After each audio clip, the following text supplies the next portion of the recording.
Welcome back, everyone. Today we're going to do part 2 of our Nutritional 101 3-part series. If you haven't seen part 1, I encourage you to go back and watch that first, and then come back and check out this video. I'm Kori Boggs, lead trainer and wellness director at BeneFitness, where we do corporate wellness programming. But on our channel, we have nutritional tips and tricks like today, as well as 10-minute workouts and 30-minute workouts. So go check those out. Those are lots of fun. But let's jump right into part 2 of our nutritional series.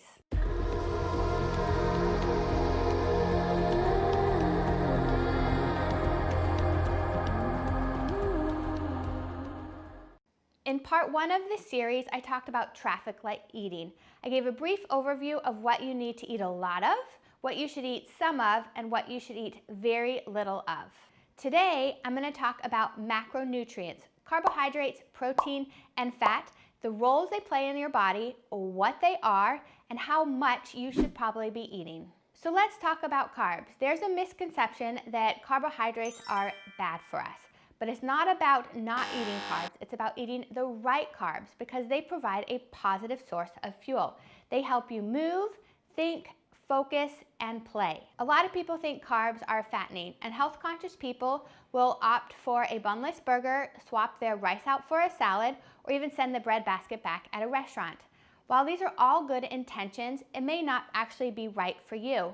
You want to consider the amount of carbs that you're eating according to your specific needs, your goals, and what you want to achieve with the food that you're eating. So there are 2 types of carbs, simple carbs and complex carbs. I like to refer to the simple carbs as junky carbs because they're not going to give you the necessary energy you need to perform at your best. Junky carbs are processed foods or your baked goods. The reasons they are junky is because the energy enters your blood quickly, gives you a quick jolt of energy followed by a crash because there's no sustenance for your body to hold onto. So when your blood sugar rises and falls quickly, it leaves you feeling moody and irritable and even difficult to concentrate. These foods are cereals, any baked goods such as muffins, pies, cookies, cakes, or even something as simple as white bread, white pasta, or white rice. Although these foods may taste good in the moment, they won't make you feel your best. The second type of carbs are complex carbs, or what I'll refer to as the right carbs. Right carbs have a more complicated structure. They hold on to fiber and protein. Fiber helps slow down digestion, and protein takes longer to digest, so the energy from these foods enters your bloodstream more slowly, not giving you a crash. Examples of these foods would be any fruits and vegetables, your beans, your legumes, or any type of whole grain. So the main difference is that the right carbs are absorbed much slower in the bloodstream, giving you the energy you need to perform at your best throughout the day. So you may be asking, how much do I need? Your individual carb requirements depend on a variety of things. Your goals, whether you're working on fat loss, muscle gain, or even just maintenance.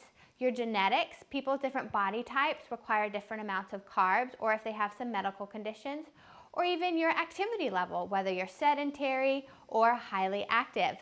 But I'm not going to tell you today how much you need. We're going to save that for part 3, where we will figure out what is right for you and your goals and your lifestyle. Most of us will look, feel, and perform at our best if we eat a balanced amount of quality carbs, good protein, and good fat. So let's move on to fat. So I'm going to give you the skinny on fat. When we hear the word fat, we often think of butter, French fries, a greasy hamburger, or often excess body weight. However, fat is very important to the health of your body. Fat is in every cell of your body, so you need to eat it to be healthy. Fat supplies energy to your body. It is digested slowly, so it makes you feel fuller longer when you add it to your dishes. It makes and balances your hormones. If you feel like you have disrupted hormones or you have these highs and lows, it could be because you're not consuming enough fat in your body. It transports vitamins A, D, E, and K, and it also makes up 60% of your brain tissue. So if you want to be smart, make sure you're eating your fat. So as you can see, consuming the right fat is very important to the health of your body, but not all fats are the same. There are 3 types of fats I'd like to share with you. The first is the healthiest, which is unsaturated fats. These would be any seeds and nuts or any seed and nut oil. Avocados, an avocado oil, or olives, again broken down to an olive oil, and finally salmon. The second is saturated fat. While these are still very good for you, you should not consume too much. This would be coconut oil, butter, dark chocolate, make sure it's 70% or higher, any whole milk, chicken, beef, pork, but any of those dairy or meat items, you want to make sure that they're organic or grass-fed. The third type is trans fats or hydrogenated oils. These should actually be avoided at all costs. You should not consume these. They are man-made. They're put in foods to make them last longer, but it definitely won't make your body last longer. Examples of these would be fried foods, margarine, and peanut butters. To be honest, you want to check the labels because they have hydrogenated oils. Not all peanut butters, but definitely check the labels because a lot of them do. And you want to avoid these foods at all costs. So it's all about eating a right fat diet, not a low fat diet.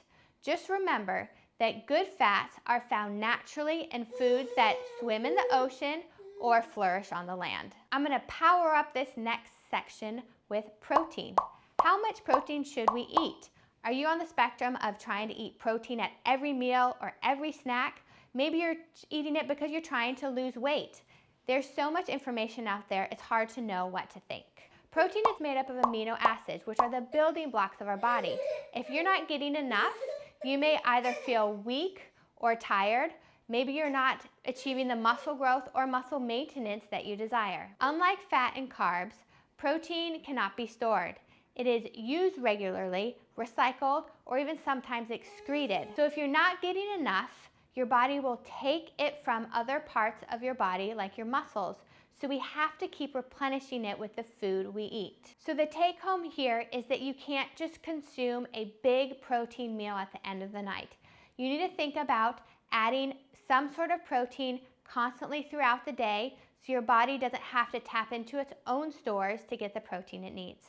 People are often told, eat more protein, it'll help you lose your fat. The reason behind this is protein makes you feel fuller longer. So if you continue to fuel up with some protein, you're not going to get hungry as quickly and thereby not necessarily consuming as many calories. If you want to do a fun experiment, you can test this.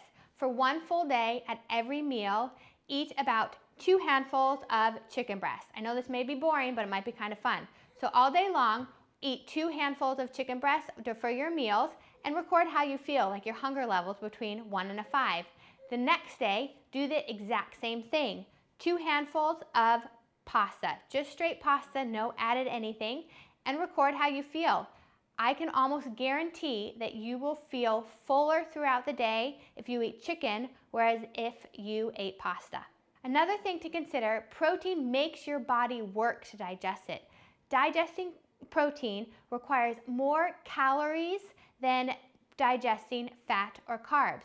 So your body is actually using more energy or calories as it digests protein. Consuming more protein will help you achieve the body composition that you desire, such as getting leaner or getting more muscular. It also helps you feel fuller longer, which helps you manage your body weight. At this point, I bet you're thinking, Kori, I'm a regular person who wants to stay healthy and fit. How much should I be eating? Stay tuned for part 3, where we'll discuss portion sizes. But in the meantime, think about eating protein at every meal. Try different kinds, but eat a lot of lean, fresh, and minimally processed. Eat some protein powders, deli meats, and soy products, and eat very little to none of high-fat meats, protein bars, and fried foods. To wrap it up, I'm going to ask you the question, what is the best diet? Well, there isn't one. All these diets fall in nutritional camps where they create nutritional awareness for yourself. They put you in a box and allow you to make quality, healthy food choices for you and your lifestyle. The only food rules that you should apply to come from your body and your experience. You should not follow anybody else's prescriptions, but think about what works best for you. The goal with food and having a healthy food perspective is not about being perfect. It's about making good quality, healthy food choices just a little bit better each and every day. So that's it for today. Stay tuned for part 3. If you have any questions, leave them below. Also some comments. We love to hear your feedback. Like this video, subscribe to our channel. Also check out some of our other fun workout videos. We love to have fun and sweat with you. We look forward to seeing you next time and for part 3.